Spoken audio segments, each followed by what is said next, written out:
तो मीन लगन के चार्ट में जब भी राहु और चंद्रमा आपके पंचम भाव में स्थित हो तो यहाँ इन दोनों का प्रभाव आपके लिए कैसा रह सकता है। देखिए, राहु और चंद्रमा यहाँ अगर स्थित हैं तो चंद्रमा के घर में ही राहु स्थित होंगे कर्क राशि में। कर्क राशि में इस तरीके से राहु चंद्र का कंजक्शन मोस्टली आपको बहुत ज्यादा ऑब्सेशन देगा। ऐसा राहु चंद्र आपको रिश्तों में बहुत ज्यादा अटैचमेंट लाएगा। साथ ही साथ ये कुछ इस प्रकार के इमोशंस आपको देगा जहां पर आप खुद को कंट्रोल नहीं कर सकते, आप अपने रिश्तों से भी बहुत ज्यादा अटैच्ड नजर आएंगे। लेकिन ये कंजक्शन कहीं ना कहीं आपको सेल्फ ऑब्सेशन भी उतना ही ज्यादा देगा। साथ ही साथ क्रिएटिविटी के मामले में और इमेजिनेशन के मामले में ये कंजक्शन बहुत अच्छा कहा जा सकता है। यहाँ पे आप अक्सर डिप्रेशन में और एंग्जाइटी में नजर आएंगे। आप कभी भी अपने आप को सेल्फ कंट्रोल नहीं कर पाएंगे। यहाँ पे अब क्योंकि चंद्रमा खुद डिस्पोजिटर है इसलिए आपके मानसिक तौर पे उतार चढ़ाव ज्यादा रहेगा। साथ ही साथ आपकी क्रिएटिविटी काफी तेजी से बढ़ेगी। आप अपने स्किल के आधार पे या अपने जो भी इमेजिनेशन है या आपको प्रकृति ने जो भी टैलेंट दिया है उसके आधार पे अगर काम करें तो बहुत बेहतर कर सकते हैं। लेकिन ऑलमोस्ट आप बहुत ज़्यादा केयरिंग नजर आएंगे। आप खुद को प्रायोरिटी देने के बजाय अपने हर रिश्ते, चाहे वो जीवन साथी के साथ रिश्ता है, अपनी मदर के साथ रिश्ता है, संतान के साथ रिश्ता है या अदर जो भी आपके रिश्ते हैं भाई बहनों के साथ या आपके रिश्तेदारों के साथ, उनको ज़्यादा प्रायोरिटी देते हुए आप नजर आएंगे। इस केस में ये कहा जा सकता है कि आप अपने जो भी आपके जिम्मेदारियां बनेंगी किसी भी पर्टिकुलर रिश्ते के प्रति, उन जिम्मेदारियों को निभाने के लिए हमेशा तत्पर रहेंगे। लेकिन ये मानसिक उतार चढ़ाव यहाँ बहुत ही ज़्यादा रहेगा। आपको इमोशनल इश्यूज रहेंगे, साथ ही साथ मूड स्विंग की समस्या भी आपको रहेगी। लेकिन ये कंजक्शन मोस्टली आपको ये दिखाता है कि आपका जो सिक्स सेंस है वो काफ़ी अच्छा होगा। अगर यहाँ जुपिटर का संबंध बनता हो फिफ्थ हाउस से तो ये आपकी एजुकेशन और संतान पक्ष के लिए आपको बहुत ज़्यादा रिलीफ दे सकता है। लेकिन ये कंजक्शन के होते हुए आप जितना ज्यादा सेल्फ कंट्रोल कर ले उतना अच्छा है। फिर यहाँ सबसे बड़ा रोल होगा राहु के साथ बैठे हुए अन्य ग्रह का, क्योंकि जो अन्य ग्रह बैठा हुआ होगा वो भी यहाँ चंद्रमा के ही घर में होगा और वो ग्रह यहाँ राहु की वजह से काफी मल्टीप्लाई भी होगा।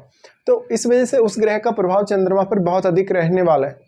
इसके साथ साथ अगर देखा जाए तो यहाँ आपको शनि को भी अवश्य देखना होगा, क्योंकि शनिवत ही राहु चलते हैं। तो शनि अगर आपके चार्ट में अच्छी स्थिति में है तो समझ लीजिए यहाँ राहु आपको काफी बेहतर रिजल्ट दे सकते हैं। बस आप अपने आप पर कितना ज्यादा कंट्रोल रखते हैं मानसिक रूप से, ये बहुत इंपॉर्टेंट होगा, चाहे आप काम कोई भी करें। ऐसा राहु चंद्र युति आपको शुरुआत से ही कुछ बहुत यूनिक करने, बहुत कुछ नया करने के लिए ऑब्सेस्ड करेगा। साथ ही साथ आपके जो विचार होंगे किसी भी पर्टिकुलर विषय को लेके वो काफी डीप होंगे, तो आपके लिए जटिल से जटिल विषयों को समझना आसान होगा। कभी कुछ नया एक्सपेरिमेंट करना आसान होगा। आपके अंदर टैलेंट बहुत ज्यादा होगा। साथ ही साथ आप में गजब की इमेजिनेशन स्किल्स होंगी।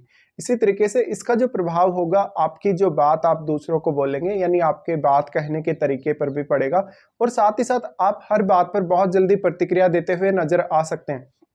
तो यहाँ कोई भी बात पर, या मान लीजिए आपका किसी से मनमुटाव हुआ है, उनके साथ आपकी जो भी प्रतिक्रिया रहेगी वो बहुत ज़्यादा क्विक नहीं होनी चाहिए। यहाँ पर थोड़ा सा आपको स्वयं को टाइम देना चाहिए। जब भी आप कोई डिसीजन लेने जा रहे हैं या कुछ सोच रहे हैं या कुछ समझ रहे हैं तो एनालिसिस करने की क्षमता तो आपकी बहुत ज़्यादा होगी, लेकिन आप यहाँ पर सेल्फ कंट्रोल नहीं कर सकेंगे और काफ़ी ज़्यादा एग्रेसिव भी होंगे।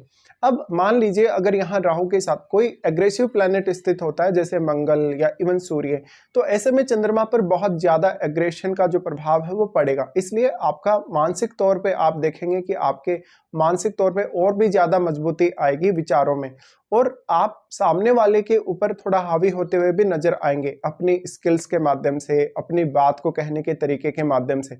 लेकिन यहाँ पर कभी कभी आप अपने रिश्तों में इतनी ज्यादा अटैचमेंट दिखाएंगे कि वहां पर आपको इमोशनल इश्यूज रहेंगे। ऐसा राहु चंद्र कंजक्शन है तो संतान को लेके काफी ज्यादा डिफिकल्टीज आती है, क्योंकि संतान आपके अपेक्षाओं के अकॉर्डिंग कभी कभी काम नहीं करती। इवन संतान के जन्म के समय भी कुछ दिक्कतें आपको देखने को मिल सकती हैं। इसी तरीके से ऐसा जातक जो है वो पढ़ाई नहीं कर पाता। वो किसी भी विषय को जब भी पढ़ाई करेगा तो उसका कंसंट्रेशन नहीं बन पाएगा।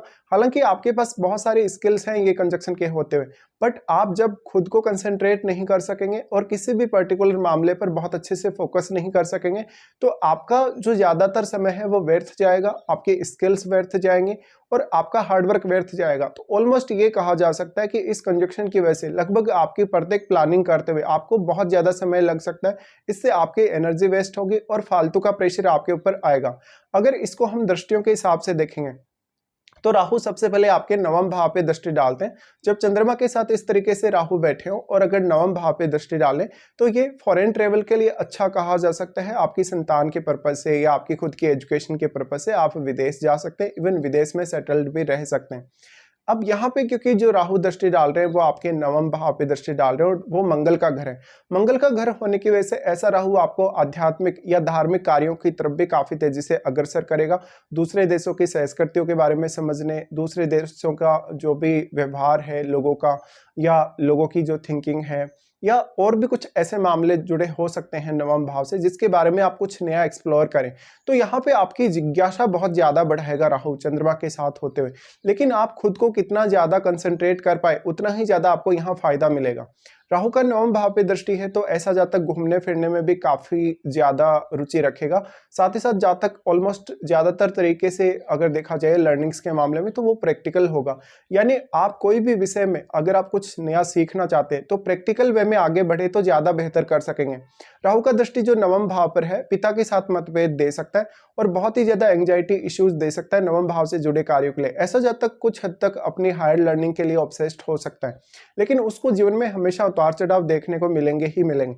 इसके बाद राहु और चंद्रमा का दृष्टि पड़ता है आपके 11वें भाव पे। अब 11वें भाव में यहाँ केतु स्थित होंगे तो अब यहाँ राहु के साथ बैठे हुए ग्रह का रोल बहुत इंपॉर्टेंट हो जाएगा, क्योंकि राहु के साथ बैठा हुआ ग्रह यहाँ चंद्रमा पर अपना प्रभाव अवश्य ही डालेगा।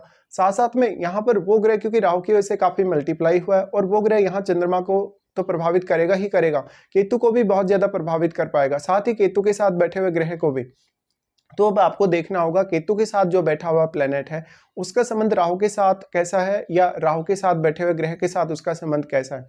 साथ साथ में यहाँ केतु के साथ जो भी प्लेनेट बैठा है उससे रिलेटेड भावों को देखिए। उससे रिलेटेड भावों के लिए अब आपको थोड़ा ज्यादा प्रयास करना होगा और यही बात कुछ हद तक आपके लिए लागू होगी आपके 11th हाउस से जुड़े मैटर्स में भी। लेकिन यहाँ आपको राहु के साथ बैठा हुआ ग्रह ही काफी ज्यादा मदद कर सकता है अगर आप 11th हाउस की बात करें तो। इसके साथ साथ लेकिन आपका जो राहु के साथ प्लेनेट बैठा है उस प्लेनेट से रिलेटेड भावों के लिए आपको काम करना बहुत इजी हो जाएगा। बस आपको जरूरत है सेल्फ कंट्रोल की। उसके बाद राहु का दृष्टि आ जाता है आपके लगन पे। अब लगन पे जब भी दृष्टि आता है ये काफी इंटरेस्टिंग होगा, क्योंकि लगन में अगर कोई भी प्लेनेट बैठा है आपके तो उस प्लेनेट पे यहाँ राहु का प्रभाव पड़ रहा है, इसलिए उस ग्रह के जो क्वालिटीज हैं वो भी कुछ हद तक इनहेंस होंगी। हालांकि वैसे तो राहु के साथ बैठा हुआ अगर कोई ग्रह है, युति अगर किसी की है तो वही ग्रह सबसे ज्यादा मल्टीप्लाई हो जाएगा राहु की वजह से। लेकिन राहु जब भी किसी ग्रह पर दृष्टि डालते हैं उस ग्रह की क्वालिटीज को, उस ग्रह के कारकत्व को भी कुछ हद तक वो मल्टीप्लाई करने का काम करेंगे।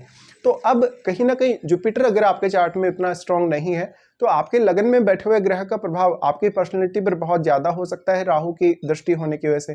साथ ही साथ पर्टिकुलर उस ग्रह की क्वालिटीज का आप अपनी लाइफ में बहुत ही बेहतर तरीके से उपयोग करते हुए नजर आएंगे। इसके साथ साथ आपको ये दिखेगा कि वास्तव में आपकी जो महादशा है वो कौन सी है। राहु की दशा है, चंद्रमा की है, या राहु के साथ बैठे हुए ग्रह अन्य ग्रह की आपको महादशा है। ये सब आपको जरूर चेक करना चाहिए अगर आपको एक्चुअल में इसके रिजल्ट पता करने हैं अपने लिए। अब यहाँ पे देखिए ये जो कंजक्शन है वो इसलिए भी इंपॉर्टेंट हो जाता है क्योंकि चंद्रमा के ही घर में राहु होंगे, तो इसलिए चंद्रमा पर जो प्रभाव पड़ेगा वो और भी ज्यादा स्ट्रांगली पड़ेगा। और यहाँ डिस्पोजिटर खुद चंद्रमा ही है, इसलिए चंद्रमा जितने ज्यादा राहु के क्लोज होंगे उतना ही ज्यादा यहाँ राहु का प्रभाव चंद्रमा पर पड़ेगा।